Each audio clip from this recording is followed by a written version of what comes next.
The night was shattered by the scream of bells and the raw animal roar of fire. The Ministry of Taxation was a pyre against the sky, flames clawing at the dark, vomiting great black plumes of smoke that blotted out the stars. The heat was a physical wall, pushing back the growing crowd of horrified onlookers. Men and women, clerks, guards, city watch, formed a desperate, hopeless bucket line, passing sloshing pails of water that hissed into nothingness against the inferno. The assassin raised his sword for a killing blow, and Ama Tondé moved.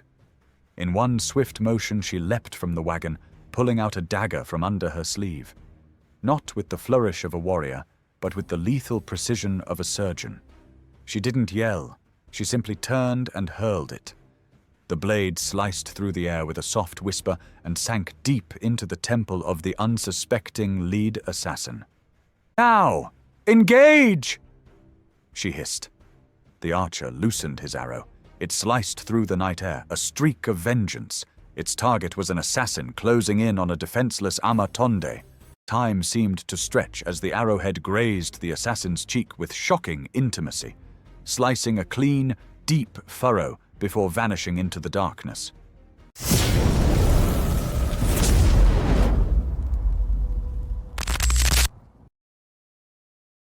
Before we start, let me give a shout-out to @Lamont_Berkeley 1848 for his generosity toward us. I want to say a very big thank you once more. I am really happy because this is my first ever super thanks since I started this channel. The world was a jolting, bruising rhythm of iron and wood. Each turn of the wagon wheels sent a fresh shock through Elira's body, her shoulder grinding against the unforgiving bars of the cage. The air was cold, thick with the smell of damp wool, fear sweat, and the sharp animal scent of the horses. They were packed tight, the four of them. Elira, Yobel, Henrik, and Kaelin, a tangle of bound limbs and silent despair in the confines of their prison. Across from her, Yobel sat rigid, his shoulders tense. His eyes were not on her, but on the 5 shadows riding ahead, the assassins. They moved with a grim, professional silence, black cloaks blending into the deeper black of the night. Yobel's gaze was a physical thing, a promise of violence held in check only by the cold iron between them. Henrik sat hunched beside her, his head downcast in shame. His shoulders trembled not from the cold, but from a profound, silent despair. Each rattle of the cage was a condemnation. He had led them to this. His trust had been the key that locked this cage. The hope that had once burned in his eyes was now ash.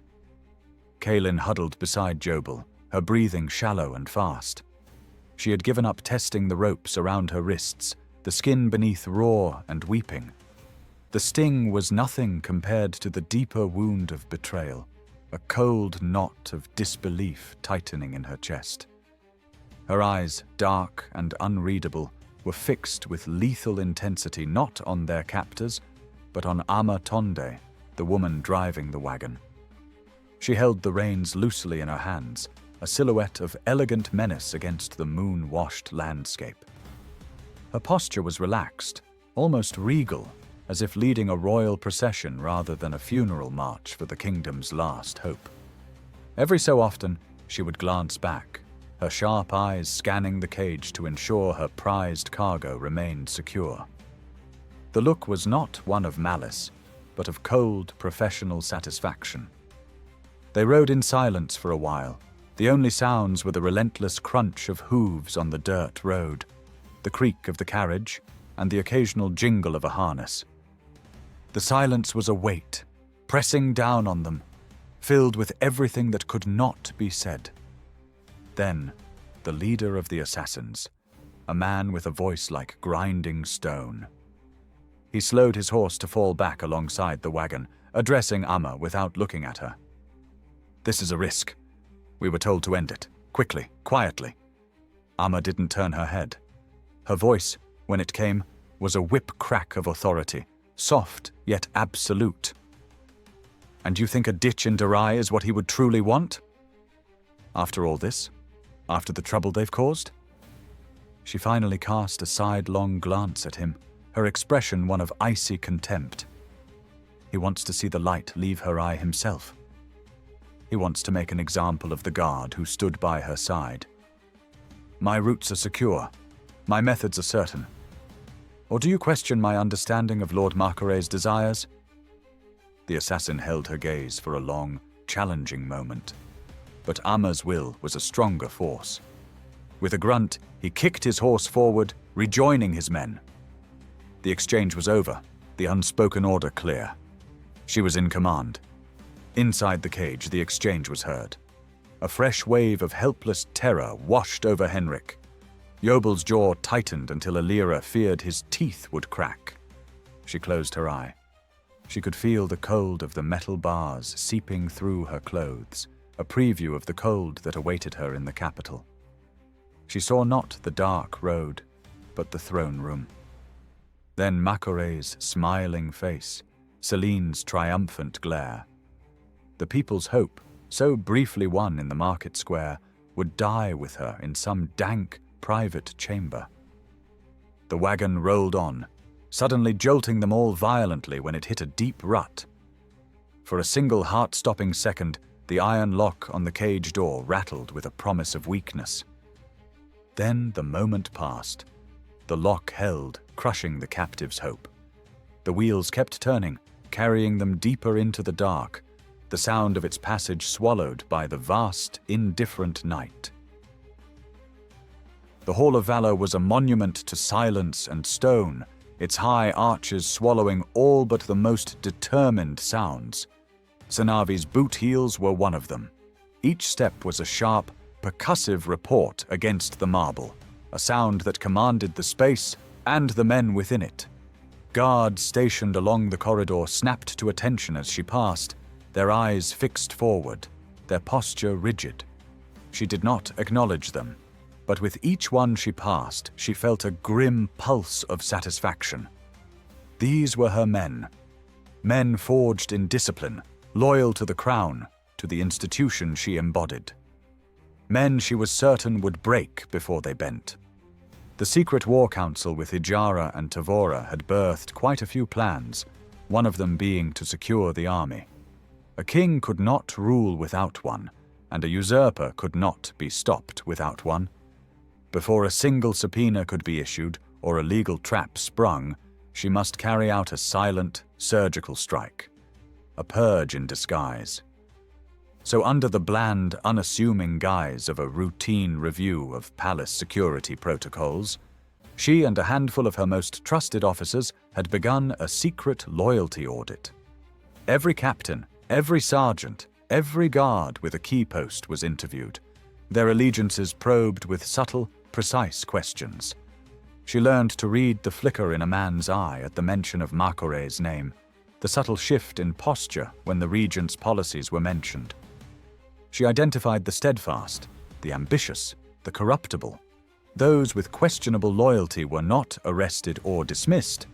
That would be a declaration of war she wasn't yet ready to make. Instead, they were quietly reassigned. A promotion to a remote border outpost. A transfer to meaningless duties in other provinces. It was a neutering.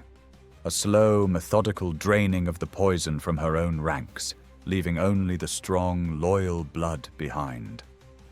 It was the first crucial step in preparing her army for the war she knew was coming. Her mind was replaying the day's interviews, cross-referencing names and postings, when a young aide, arms full of scrolls, stumbled around a corner and collided with her. The impact was solid, jarring her from her thoughts. "Forgive me, Commander," the young man blurted, his face pale, voice tight with a fear that seemed excessive for a simple clumsiness. "What's your step?" Sanavi said, her voice a low growl of annoyance. She stepped aside to let him pass, her gaze already turning back toward the direction to her office.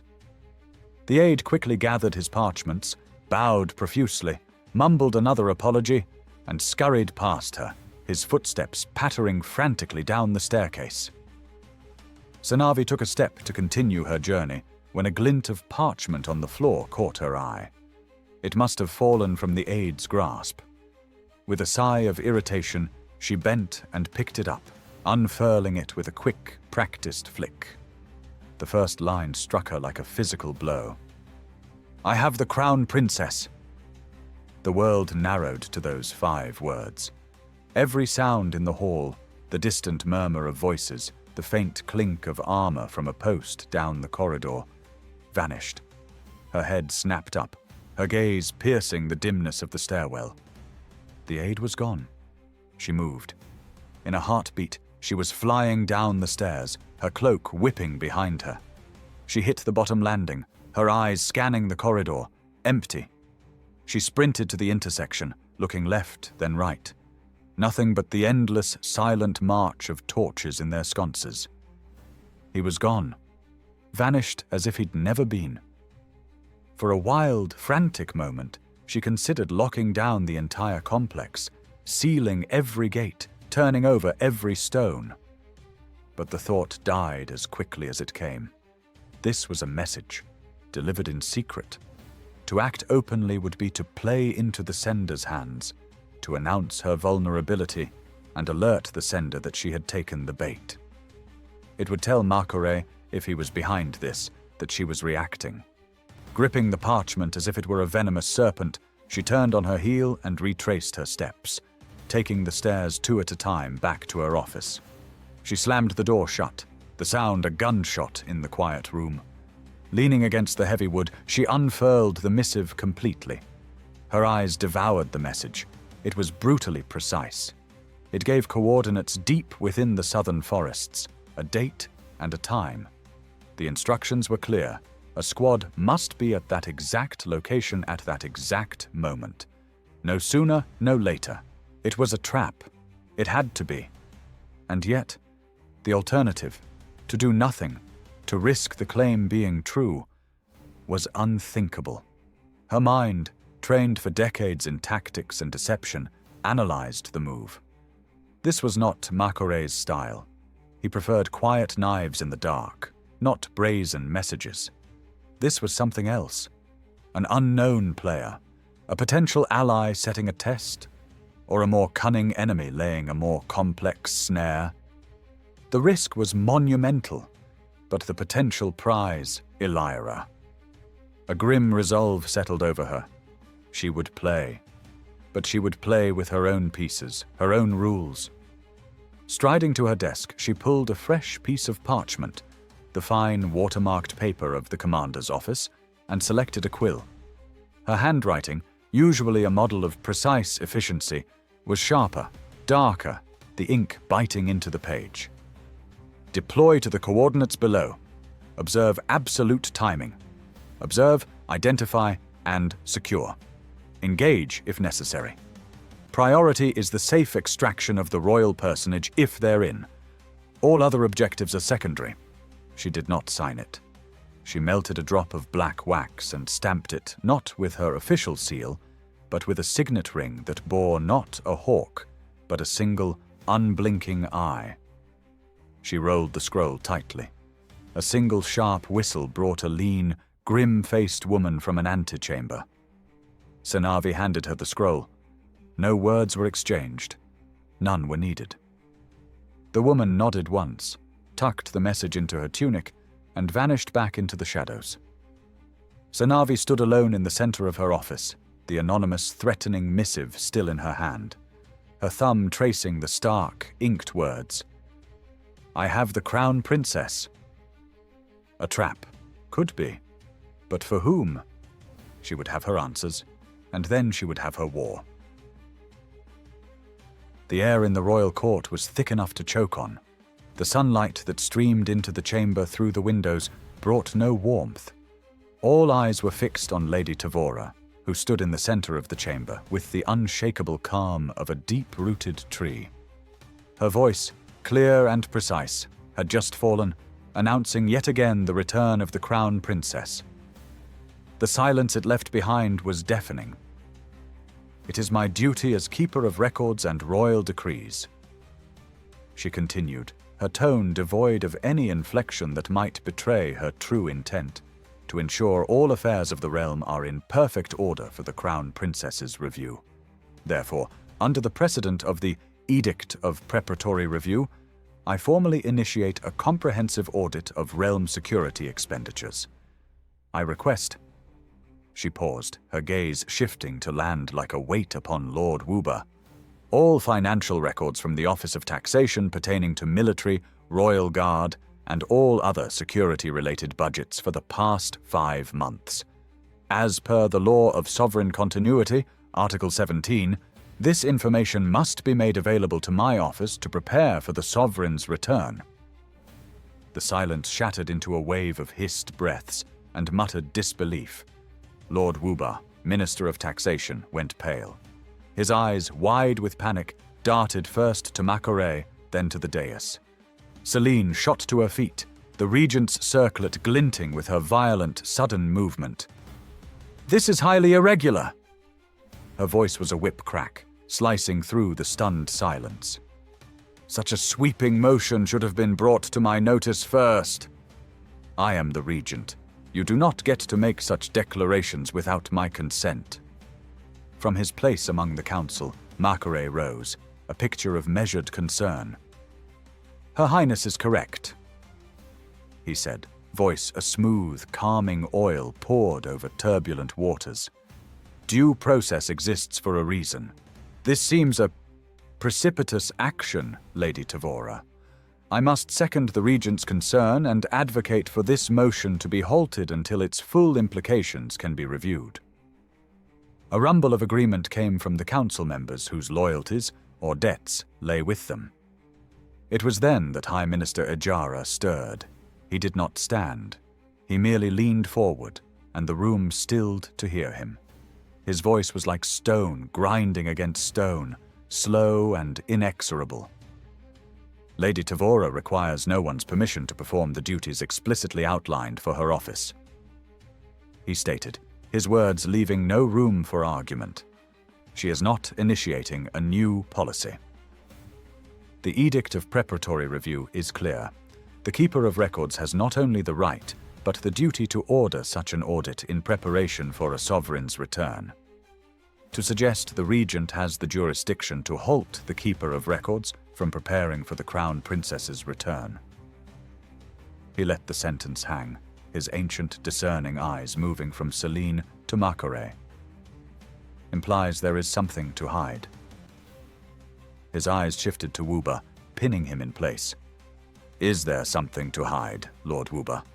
"No, of course not," Woober blurted out, too quickly, a sheen of sweat on his brow. "The books are in order. The Office of Taxation has nothing to hide." "Excellent," Elira said, a faint, cold smile touching his lips. "Then you will have no issue complying with the law and making all necessary documents available to Lady Tavora by the time stipulated. I give the audit my full blessing. Let us show the returning princess a realm of transparency, not shadows." The trap had been sprung, and Woober had walked right into it. He could only nod, a jerky, terrified motion. Macaret's composure finally showed a hairline fracture. His eyes narrowed, and he turned his gaze to Senavi, who had been observing from her seat like a carved monument of watchfulness. "Commander?" he said, his tone deceptively light. "This imminent return we are all preparing for. You have had communication from the princess. Perhaps you can enlighten the court. When exactly should we expect her?" Senavi's eyes met his, unblinking. "The Crown Princess has not reached out to me again since the initial missive." "But—" Macaret cut her off, his voice sharpening. But what, Commander? The letter you presented, the one that promises her return. I find myself curious. The channel through which this mysterious letter was delivered, can you explain it? In the interest of the security we are all so concerned with, surely you investigated its origin. The letter, after all, is the only proof we have of her survival. Its authenticity is paramount. Before Senavi could formulate a response that would neither reveal nor condemn, Elira fired back, his voice cutting across the chamber again, sharp and final. "Why are you so interested in the commander's postal deliveries, Lord Makore?" Ajara asked, his tone one of genuine, chilling curiosity. "The princess is wise to be cautious. She was nearly assassinated. She likely has no idea which friendly face hid a knife. She would be a fool to trust anyone, even those in this very room." He let that poisonous thought settle into the minds of every counselor before he delivered his master stroke. He rose to his full height, his robes seeming to expand with his authority. "And on the note of that assassination attempt," he announced, his voice resonating with absolute finality. "This very question of who is responsible is why I have reached a decision." He swept his gaze across the entire council. "Effective immediately, my office will initiate an independent judicial inquiry into the events surrounding the attack on the Crown Princess and her subsequent disappearance." The chamber didn't just fall silent, it chilled. The temperature seemed to drop 10 degrees. This was no audit, this was an inquisition. "We will comb through every report, every log, every order. We will find the rot that threatens this realm." His eyes locked onto Makore's. "And we will cut it out." Celine's jaw was clenched so tight it was a wonder her teeth didn't crack. Her lips were pressed into a bloodless white line. She knew, in that moment, that she could not object to a legally constituted inquiry. Any objection from her would be tantamount to a confession. She was utterly checkmated. Makore did not look at her. He slowly, stiffly resumed his seat. His face was an impenetrable mask, but the rigidity of his posture screamed of a mind racing at a furious pace, warring with countermeasures against a threat he had not anticipated. The game had just changed, and the board was now covered in a shadow not even he controlled. The only sound in the Queen's private chambers was the ragged rhythm of Lord Woober's pacing and the frantic whisper of his silk robes. "An inquiry," he choked out, his voice trembling on the edge of hysteria. "He can subpoena everything. The ledgers, the allocations for the Northern Road project that don't exist, the funds that went to your security contractors, they will trace it all back to me, to us." He dragged a hand over his face, his features slick with panic. "It's over. Ajara will tear it all apart. He'll hang me in the public square." Celine spun on him, a viper uncoiling. Her fury was a living thing, heating the air around her. "Stop your sniveling! Your stupidity is what got us into this! This is your failure!" Her voice was a venomous whip, each word meant to lash and draw blood. "Ajara played you like a cheap fiddle in front of the entire court, and you stood there and handed him the rope to hang us with. The books are in order," she mocked, her tone dripping with scolding contempt. "You should have refused." I couldn't imply we had something to hide," he spluttered. "You didn't need to defend your books, you fool. You needed to defend your honor," she seethed, advancing on him. "You should have demanded he retract the insinuation. You should have done anything but stand there and let that old fox back you into a corner like a frightened child." Woober flinched as if struck, opening and closing his mouth like a gasping fish, all arguments dying in his throat. "The damage is done." The Queen's voice cut through the tension, dangerously soft, a stark contrast to her daughter's incandescent rage. She had not moved from her high-backed chair, her posture regal and utterly composed, but her eyes were chips of ice. Recriminations are a luxury we no longer possess. "Woober." Her gaze pinned him. "Can the core documents be sanitized? Now, tonight?" Woober shook his head, a gesture of utter defeat. "It's possible, Your Grace, but not in time. The volume is too great. If I started tonight with a team of my most trusted scribes, we could not finish by morning, and by law, Tavora's clerks will be at my door the moment the sun is up to begin their audit. We cannot refuse them entry." He swallowed. the sound loud in the quiet room. This would be the end of me. A heavy, suffocating silence fell. The Queen's icy composure didn't break, but her sharp gaze slid from the broken minister to the figure standing silently by the window, watching the city below. Makore? Lord Makore had been still as a statue, watching the lanterns of the city below, a city he viewed as a map of future conquests. In his mind, a brutal calculation was underway. Let them have the documents, he thought. Let Tavora and Ijara lay their hands on every damning page.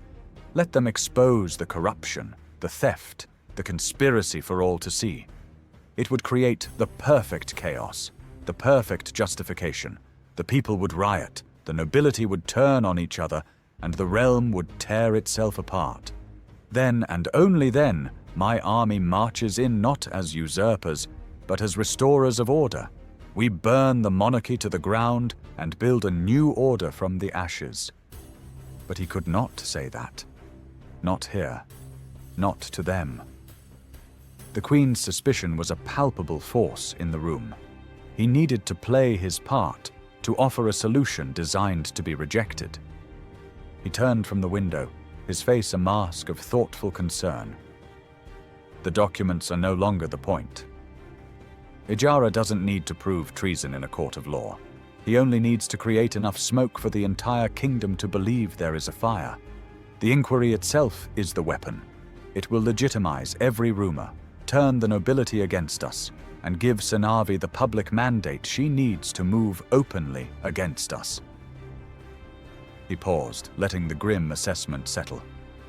Our strategy must shift. He laid out his plan with cold precision. We cannot stop the audit, nor the inquiry, so we will poison the well. Tonight, my people will be in every tavern, every market spreading rumors about Ijara's motive. By dawn, the capital will buzz with a new truth. High Minister Ijara is not a seeker of justice. He is a bitter old man orchestrating a coup with Senavi. They aim to place the cursed princess, a broken, traumatized girl, on the throne as their puppet. He turned to Celine. And you will address the people tomorrow at noon.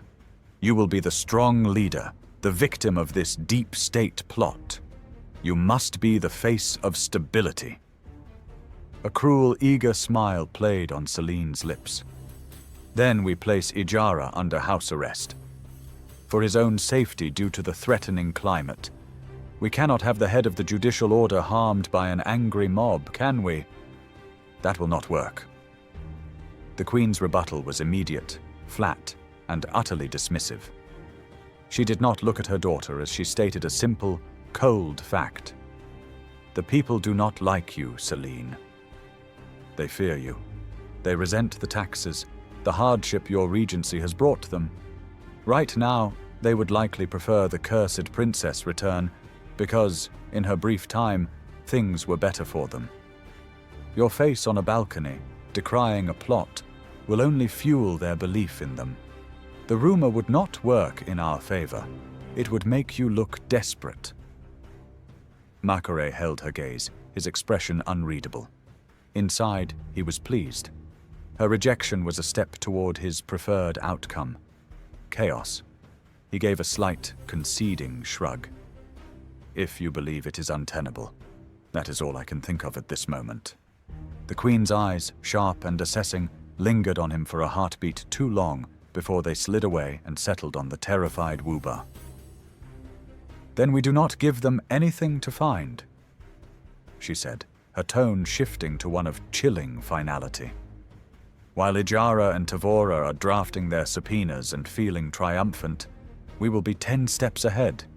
If we do not have enough time to sanitize the documents, then we make them disappear. She paused, letting the implication hang in the air like smoke. Tonight, a tragic fire will break out in the Ministry of Taxation. A faulty lamp, a terrible accident. It will be a devastating loss of historical records. How unfortunate that the very documents Tavora and Ijara needed are now ash. Wuba's face went from pale to a sickly gray. A fire? In my ministry? The clerks? The night guards? The queen turned a glacial gaze on him. They are casualties of a war you are losing. Would you rather they sit in Ijara's witness box and describe every coin you skimmed? This is the price of power. We are past the point of clean hands. Her eyes then snapped to Celine, her instructions crisp and clear. You will appear tomorrow morning at the scene, not as a defendant, but as a compassionate leader. You will mourn the loss of the dedicated clerks who tragically perished fighting the blaze. You will decry this terrible accident that has hampered the smooth running of the kingdom, and you will promise to rebuild. She swept her gaze over all of them, a general delivering orders on the eve of a brutal campaign. This does not stop the inquiry, but it destroys its teeth. Ijara can subpoena nothing but ashes. Tavora will audit smoke. The fire will be all anyone talks about. It will completely overshadow the news of the inquiry. We control the story.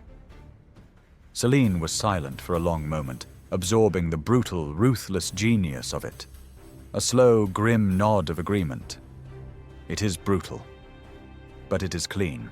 It solves the immediate problem, and I appear strong and compassionate in a crisis, not defensive.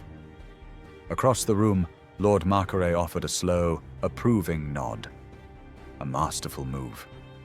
He thought, a faint, invisible smile touching the corners of his mind. It changes nothing for me. The chaos will come regardless, but it does make the game more interesting.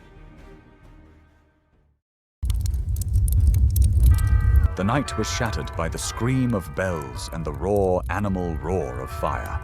The Ministry of Taxation was a pyre against the sky, flames clawing at the dark, vomiting great black plumes of smoke that blotted out the stars.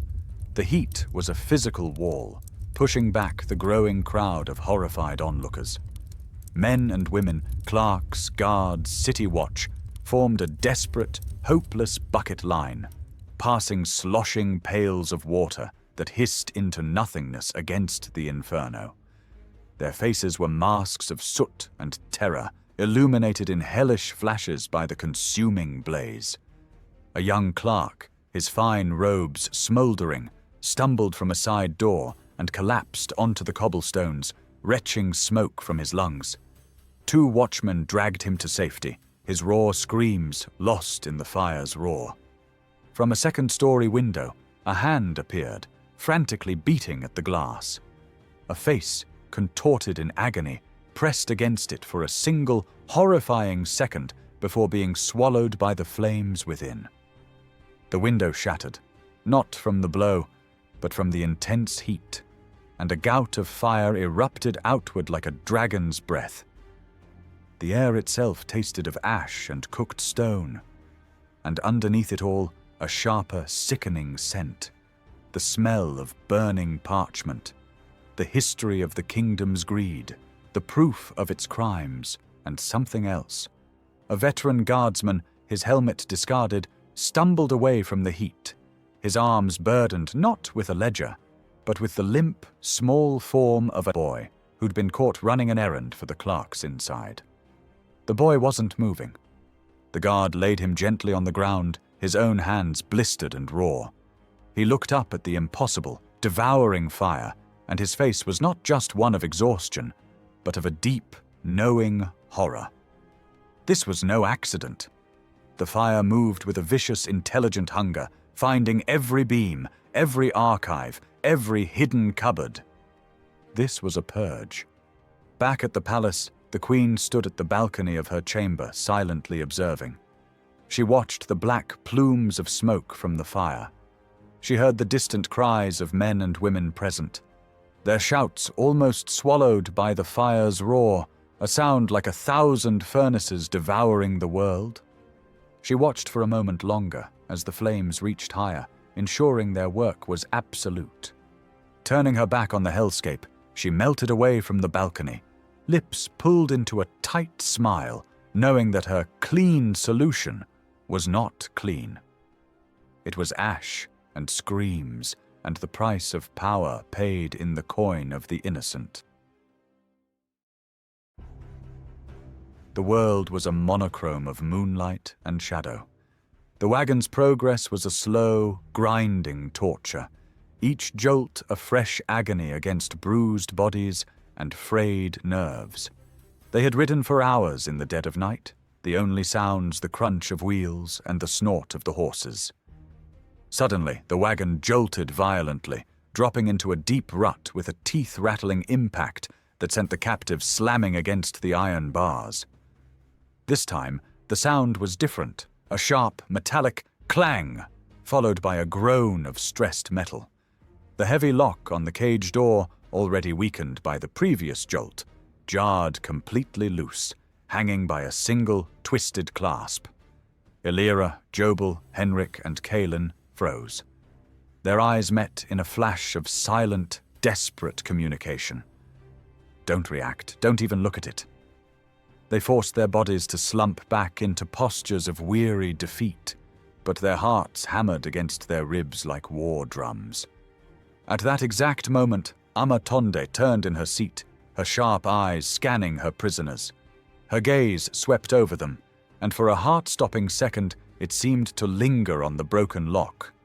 The captives held their breath, every muscle taut. Then, with a flicker of cold disinterest, she turned back to the road, dismissing them once more. It was all the motivation Kaelin needed. While the others kept a vigilant watch, their bodies shielding her from view, she began working against the ropes with a new, frantic energy, grinding it against a sharp edge of the cage's iron joint. The coarse fibers tore deeply into her already raw and bloodied skin, but the hope of the loose lock was a potent anesthetic. Just as the final strand of her rope snapped, the wagon ground to a sudden halt. "We rest here!" Ama's commanding voice cut through the night. Panic flared in the cage. They were in a narrow, wooded pass, far from any scheduled stop. The lead assassin wheeled his horse around, his expression hidden in shadow, but his voice dripping with contempt. "We rest. We wasted the whole day hiding so we wouldn't be seen by any traveler. Now that we can safely move, you say we rest? This deviation is a risk we cannot afford. We move." Ama did not look at him, her attention seemingly on adjusting her gloves. "The horses are spent. The cargo is restless. We rest for an hour. That is my decision." "Your decision?" The assassin snarled, edging his horse closer to the wagon. "My orders come from a higher authority than you, mistress. We were told to end them quickly and quietly, not coddle them. We move. Now." As their voices rose in confrontation, Kaelin acted. Free hands trembling with adrenaline, she scrambled to Jobel's side, her fingers fumbling with the complex knots binding his wrists. High on the ridge above, 3 figures hid in the darkness of the night. Senavi's shadow walkers. Their leader, a woman with eyes like chips of flint, held up a closed fist hold. The archer, hiding behind a tree, had his bow pulled taut, the arrowhead aimed at the lead assassin's chest. The third had a hand resting on his sword hilt. They could see the arguing figures of Ama and the assassins clearly. But the captives in the dark cage were just shapeless forms. It could be a trap, a trick to draw them out. They needed a positive ID. Below, the lead assassin's patience snapped. "Enough of this!" he barked, turning away from Ama to enforce his order on the prisoners. That's when he saw it. Kaelin's freed hands desperately working at Jobel's bonds. He saw the determined set of Elira's shoulders. Time seemed to warp, stretching thin and taut. "You treacherous wretches!" he roared, drawing his sword and spurring his horse toward the cage. Jobel knew there was no more time. With a final wrench, his hands came free. He didn't think. He acted. He burst from the partially open cage door, a raw shout tearing from his throat, putting himself between the advancing assassin and the others. The assassin raised his sword for a killing blow, and Ama Tondé moved. In one swift motion she leapt from the wagon, pulling out a dagger from under her sleeve. Not with the flourish of a warrior, but with the lethal precision of a surgeon. She didn't yell, she simply turned and hurled it. The blade sliced through the air with a soft whisper and sank deep into the temple of the unsuspecting lead assassin. His expression froze in a mask of shock and betrayal. He slid from his saddle, dead before he hit the ground. For a split second, there was perfect silence. Jobel stared, stunned. Elira and Henrik gaped from the cage. Then chaos erupted. The other 4 assassins, seeing their leader murdered, dismounted with unified, deadly intent. Swords hissed from scabbards. Their loyalty was to Makore, not his agent, and her betrayal had just made her a primary target. Ama was already moving. She planted her shoe on the dead man's head and wrenched her dagger free. She tossed it, hilt first, into the cage. "Cut her loose!" She barked at Kaelin, her voice sharp and utterly devoid of its earlier coldness. Now it was pure, focused survival. Jobel snatched the fallen leader's sword, its weight familiar and comforting in his hands. He fell into a defensive stance before the cage. Inside the cage, Kaelin soared through Elira's bonds in 2 swift strokes. The ropes fell away. Elira scrambled out, grabbing the dagger from Kaelin, her single eye blazing with fury and purpose. She was free. On the ridge, the Shadow Walkers saw Elira, face unveiled, moving with the grace of a warrior. The leader didn't hesitate anymore. "Now! Engage!" she hissed. The archer loosened his arrow. It sliced through the night air, a streak of vengeance. Its target was an assassin closing in on a defenseless Ama Tondé. But the man moved at the last second, turning to shout an order to his comrade. Time seemed to stretch as the arrowhead grazed the assassin's cheek with shocking intimacy, slicing a clean, deep furrow before vanishing into the darkness. The man cried out, clapping a hand to his bleeding face, his charge broken. The missed shot had its intended effect. All heads snapped towards the ridge. The assassins now had a new, unseen enemy. Ama Tondé used that moment to duck behind the wagon. She was a strategist after all, not a brawler. The 3 Shadow Walkers descended like avenging ghosts, swords drawn, meeting the assassins in a violent crash of steel. The fight was a brutal ballet of violence. The Shadow Walkers were elite, their movements efficient and deadly. But the assassins were skilled and fought with the desperation of betrayed men. Henrik, still bound, could only watch in terror from the cage. An assassin broke from the melee, lunging for Elira. Jobel parried the blow, driving the man back with a fierce counterattack. Seeing an opening, another assassin drew a throwing dagger from his boot. He took aim at Elira's exposed back. The lead Shadow Walker saw it a heartbeat before it was thrown.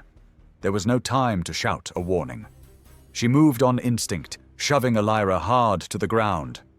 The thrown dagger meant for the princess's heart sank into her chest instead. She fell without a sound, her life's blood soaking into the forest floor. The sight galvanized the remaining 2 Shadow Walkers. With a roar of grief and rage, they redoubled their efforts. Jobel and Elira, now fighting back-to-back, joined the fray. It was over in minutes. 3 assassins lay dead. The one with the bleeding cheek was disarmed and knocked unconscious by the hilt of a Shadow Walker's sword. The last, seeing the tide turned, tried to flee into the woods, but an arrow from the archer took him in the back, and he pitched forward, silent and still. Silence descended, broken only by the heavy panting of the survivors. The cost of their freedom lay at their feet. One loyal Shadow Walker dead, another bleeding from a gash on his arm. The captives were alive, shaken but whole. Ama Tondé emerged from behind the wagon. Her expression was unreadable. All eyes turned to her. But before any of them could even form a question, a blur of motion erupted from the cage. Kaelin burst out, the rage of Ama's initial betrayal boiling over at the sight of her. Her bloodied fingers snatched the dagger from Elira's hand. She advanced on Ama, the the blade held in a shaking but deadly grip, her eyes narrowed to slits. "Give me one reason," Kaelin snarled, her voice trembling with emotion. "One reason I shouldn't put this blade in your throat right here and now for what you did to us." Ama remained unfazed, though her eyes tracked the dagger's point.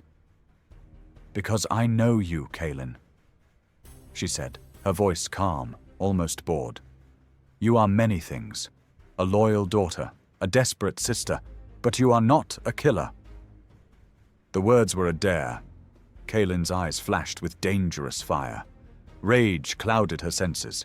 With a cry of pure fury, she took a wild, slashing swing at Ama.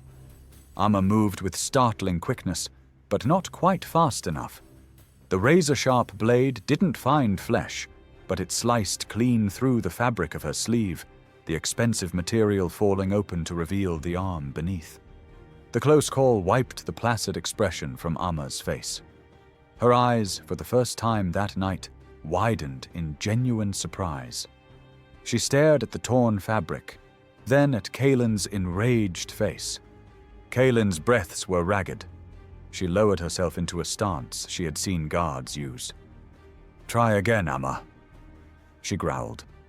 "If I could attack the Crown Princess without a cause, I wonder why I would ever hesitate to leave you bleeding in the dirt."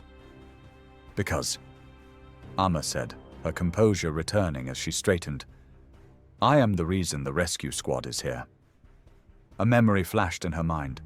Back at the safe house, her guard leaning close, whispering an urgent warning into her ear. "Makore's men. They're here. They followed them." She looked from Kaelin's enraged face to the confused, wary expressions of the others. "When you arrived," Ama explained, her voice flat and pragmatic, "I received intelligence. Makore's assassins had followed you. They were closing in. While you ate, I went to meet them. I convinced them I was leading you into a trap for Makore, and that since they were already there, they could help me transport you. That was why I had the food sedated. It had to be convincing for them. A struggling prisoner is a believable prisoner." Then she delivered the masterstroke. "And I am the one who wrote to Sanavi. I gave her the coordinates, the date, and the exact time we would be at this very location. A message I sent with my most trusted guard to be delivered directly into the commander's hands." Her eyes flicked to the now useless lock on the cage door for a heartbeat, then locked back on Kaelin's, a challenge in their depths. "Did you truly think I didn't see that the lock was broken?" "I counted on it. Everything that happened tonight is because I planned it that way." To cement her claim, she walked to the front of the wagon and pulled out a familiar, leather-bound book from a hidden compartment beneath the wagon driver's seat. She walked back to Elira and held it out. It was the ledger Barek had given her. "I believe this belongs to you," Ama said. Elira took it, her single eye studying Ama with a new, intense curiosity. This was not a betrayal. It was a gambit of breathtaking risk and precision. With the proof of Makore's treason back in Elira's hands, Ama included everyone in her gaze. "The theatrics are over. Now," she said, her voice all business once more. "Let's really get back to the capital." The tension didn't vanish, but it shifted into a wary, electrifying truce. Elira, Jobel, Henrik, and Kaelin took the assassin's horses. Ama climbed back onto the driver's seat of the wagon, the cage now holding a new prisoner, the unconscious assassin. The two remaining Shadow Walkers secured the body of their fallen comrade over a saddle with grim reverence. Together, a fractured and unlikely company, they rode on through the night, the path to the capital stretching out before them. The courtroom was a cauldron of simmering tension.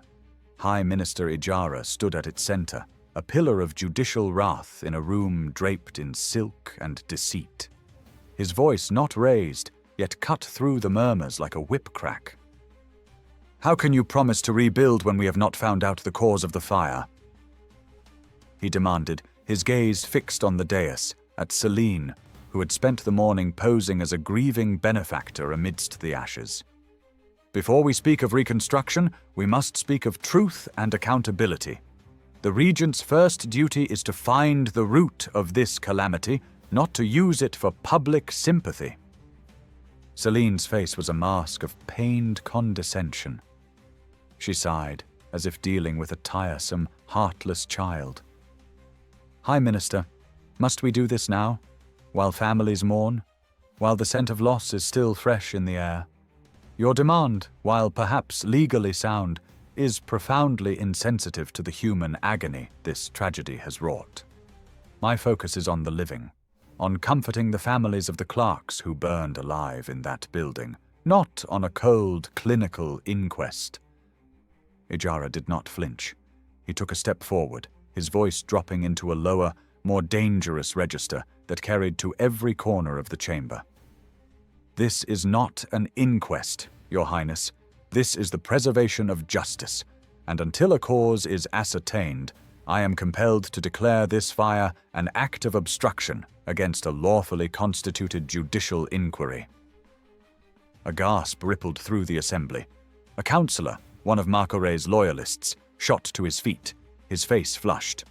"That is a monstrous accusation. You cannot stand there and make such inflammatory declarations. The High Minister sees conspiracy in a simple accident. It was an unfortunate tragedy." "A tragedy indeed," Ijara agreed, his tone icy and precise. He began to pace slowly, meticulously laying out his case for the entire court to hear. "Let us establish the timeline, shall we? Yesterday, an audit and an independent judicial inquiry was announced. The audit required the Ministry of Taxation to submit some certain records, and there's a high possibility that the Ministry of Taxation would be formally subpoenaed to provide all its records too." He stopped and turned, his eyes sweeping over the nobles. "Last night, the Ministry of Taxation, and only the Ministry of Taxation, mysteriously burned to the ground. I put the question to this court. Is this a sequence of events we are to accept as mere coincidence, or is it a blatant case of cause and effect?" The silence that followed was heavy, accusing. Ijara used it to pounce. He turned his formidable attention to Lord Wuba, who put up a stoic front, but inside he wished the floor would swallow him whole. "Minister Wuba, for the record, were there any other copies of these sensitive records? Any personal ledgers you kept?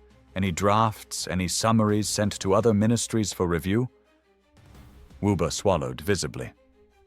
The law requires annual reports be sent to the Ministry of Records and royal decrees for archival," he stated. "But for the specific documents requested, the past 5 months, there are no copies. It is not yet time for the annual reporting. The originals were all that existed." Ijara turned back to the assembly, his hands spread. "So, the only comprehensive records of the kingdom's financial dealings for the past 5 months are gone, erased, on the very eve of their lawful inspection." He let the weight of that statement crush down on the room. "Let the record show that the Minister of Taxation has made it impossible for the Office of Records to verify his claim, made before this council just yesterday, that his books were in order." He paused, letting the damning conclusion settle over the room. "Therefore," he boomed, his voice filling the vaulted ceiling, "since the regent and the minister show no urgency in ascertaining the cause of this conveniently timed blaze, I am left with no choice. The initial charge of the independent judicial inquiry is hereby expanded." The heir left the room. "It will no longer investigate solely the disappearance of the crown princess. It will now also investigate this act of sabotage and the destruction of royal property, carried out with the apparent intent to obstruct a lawful judicial inquiry." His eyes locked on Celine, a direct, unspoken dare. "Overrule me. I dare you." Celine held his gaze, her mind racing behind a placid mask. To refuse would be an admission of guilt. To agree was to let a wolf into the henhouse. A slow, cold smile spread across her lips. "Very well, High Minister. Your dedication to justice is commendable." She rose, addressing the court with regal authority. "I will personally commission the best fire marshals in the kingdom to investigate. I will spare no resources. And I give you my word," she said, her eyes sweeping over the crowd before returning to Ijara. "If this fire is found to be anything but a terrible accident, I will personally see that every single person involved is prosecuted to the fullest extent of the law." It was a masterful performance. She had taken his accusation and publicly made it her own mission, positioning herself as the avatar of justice, all while ensuring the investigation would be under her control by her appointees. Ijara studied her for a long moment. He knew the game she was playing. She had played it well, and in front of the entire court. Deep down, whether the regent refused or accepted, he didn't really care. He had only wanted the new charge entered into the official record. But if she was willing to play this game she was on, then who was he to say no? Let them come. He was ready. He dipped his head in a gesture that was merely protocol, devoid of any respect.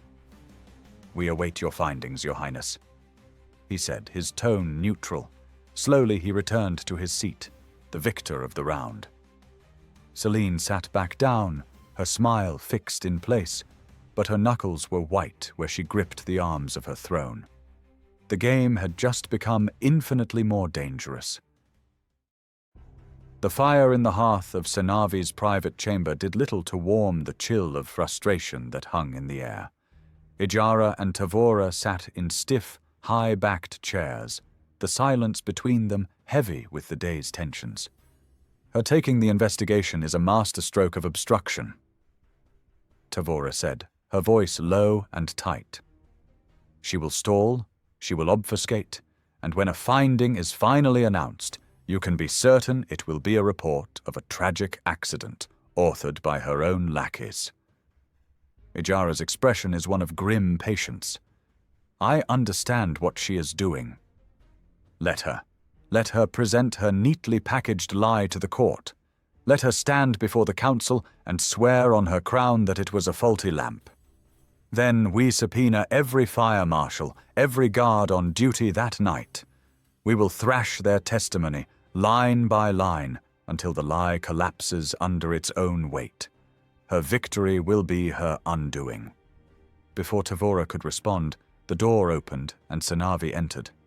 Her armor was gone, replaced by a simple, dark tunic, but her bearing was no less commanding. "My apologies for the delay," she said, her voice brisk. "There was a delivery that required my attention."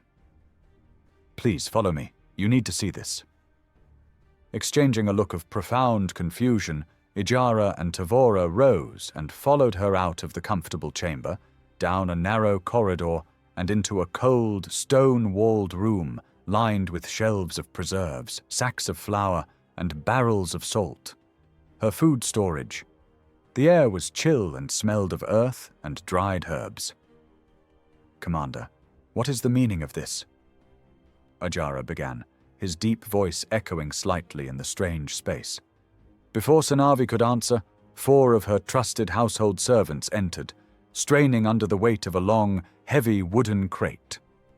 They were followed by others carrying 2 more identical boxes. They set them down with careful grunts in the center of the room, bowed silently to Senavi, and hurried out. Tavora and Ijara could only stare, their confusion deepening. Senavi ignored their unspoken questions. Her eyes were fixed on the boxes. "My long-awaited weapons have arrived," she announced. She moved to the first crate and pried open the lid. Ijara and Tavora leaned forward, expecting to see swords, armor, a weapon of mass destruction, or perhaps smuggled documents. Instead, the box was filled to the brim with wheat grains. "Grains?" Tavora whispered, utterly baffled. Senavi didn't answer. She began to carefully scoop the grains aside with her bare hands, revealing a cleverly constructed false bottom. With a firm tug, she lifted the inner panel. Lying perfectly still inside the hidden compartment was Ama Tondé. Tavora gasped, stumbling back a step. Ijara's hand went instinctively to where a sword hilt would normally be, his eyes wide with shock. Ama pushed herself up, moving stiffly, and stepped out of the box with a quiet grace that seemed absurd given her mode of travel. She offered Sanavi a slight, weary nod. Sanavi's eyes landed on her two stunned allies. Her expression was utterly unreadable. "If you can help me clear out these other boxes," she said, her voice dangerously calm. "Her Highness is in one of them." Tavora's breath caught in her throat, a sharp, pained sound. "By Her Highness, you mean?" "Yes," Sanavi answered, already turning to the next crate. The duo kicked into action, their aristocratic composure forgotten. They fell upon the second box, not with Sanavi's methodical care, but with frantic, desperate energy, scooping handfuls of grain onto the floor. All that mattered was Elira. The hidden compartment opened, but it was not Elira who rose. "What is she doing here?" Tavora exclaimed, her tone laced with confusion and shock as she stared at Kaelin, the maid from the coronation. Sanavi turned, her own brow furrowing in genuine surprise at the sight of the young woman being helped out of the box by a young man she didn't recognize. "Henrik." Tavora turned on Sanavi, a lifetime of protocol overriding the surreal moment. "That woman should be rotting in the palace dungeon." Sanavi ignored her, her focus entirely on the final crate. She and Ijara cleared the grains together. She lifted the inner panel. Jobel rose first, his body coiled with the tension of the long journey. He turned and extended a hand into the depths of the box. And then, Elira took it. She emerged from the wooden coffin like a soul returning from the underworld, her face smudged with dirt and exhaustion. But her posture was straight, her head held high. Her single eye wandered the room, taking in the shocked faces of Tavora and Ijara, then finally landing on Sanavi. A myriad of emotions hit her all at once like a tidal wave, shattering the last of her composure. The terror of the river, the pain of the wound, the exhaustion of the hunt, the crushing weight of leadership, the overwhelming relief. Seeing the High Commander, the unwavering, formidable symbol of the kingdom's strength, made it all too real. She was home. She was safe. Before Sanavi could even dip her head in a formal bow, Elira moved.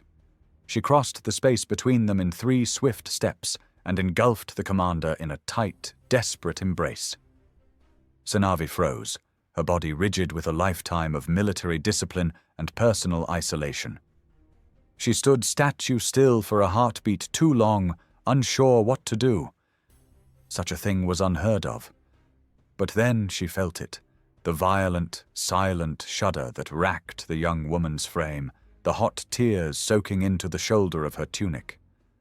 The iron shell around the commander's heart cracked. Her arms, hesitantly at first, then with firm resolve, came up to wrap around Elira, pulling her tighter, offering a shelter the princess had not known in months. Elira broke then, great, heaving sobs she had held back through captivity and battle, finally tearing loose. She cried for the lost, for the fear, for the sheer relief of being held by someone else she could trust. Sanavi held her through it, one hand coming up to cradle the back of Elira's head. And for the first time anyone in that room could remember, a genuine, soft smile touched the commander's lips. "It is okay," Sanavi whispered, her voice rough with an unfamiliar tenderness. "You are safe now." And in the cold, quiet storeroom, surrounded by allies and the scent of grain, the crown princess finally allowed herself to be, simply, safe.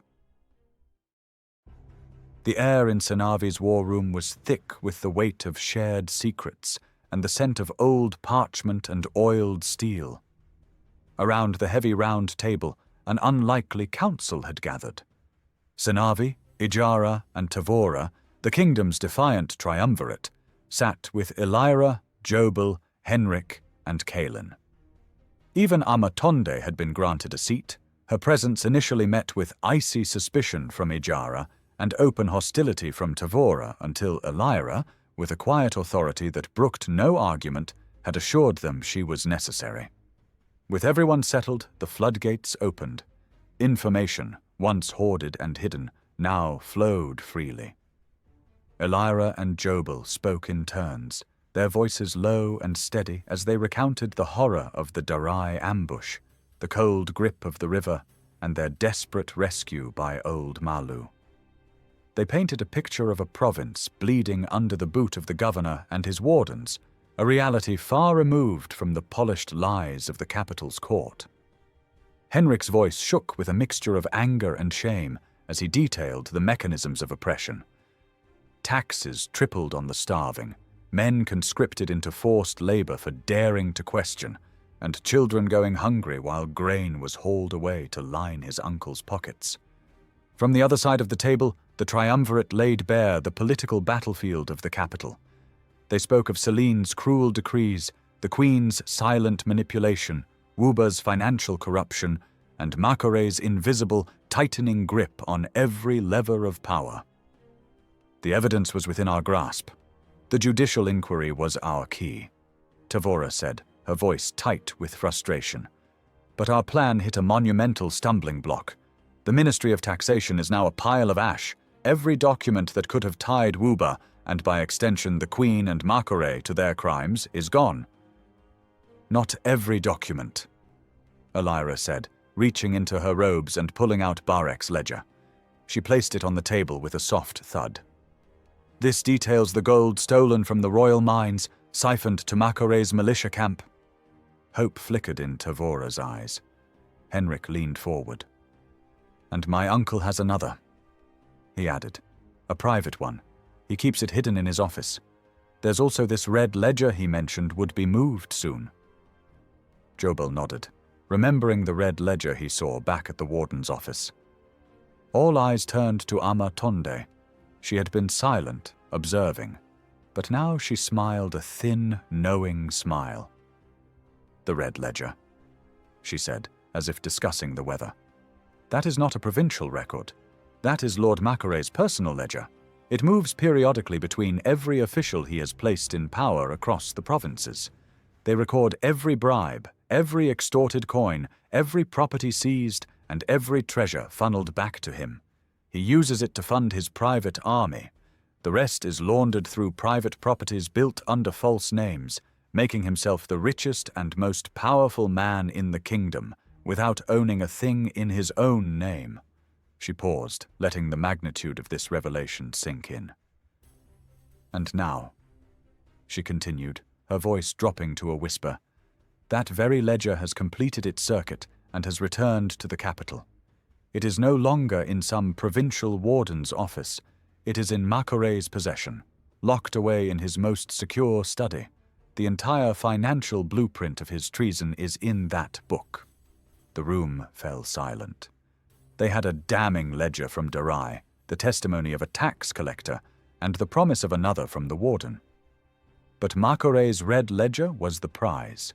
It was the key that could unlock the entire conspiracy, the thread that connected the oppression in the provinces to the treason in the palace. Ijara steepled his fingers, his ancient eyes burning with a cold fire. He looked at each person around the table. Then we know what must be done, he said, his voice a low rumble of impending judgment. We gather every shred of evidence. We secure the warden's ledger. We find a way to lay our hands on Makore's book. He slowly swept his gaze across the room, a judge passing sentence. Let them enjoy their fleeting victory. Let them think they have burned their problems away. A grim smile touched his lips, devoid of any warmth. Because they do not know what is about to hit them.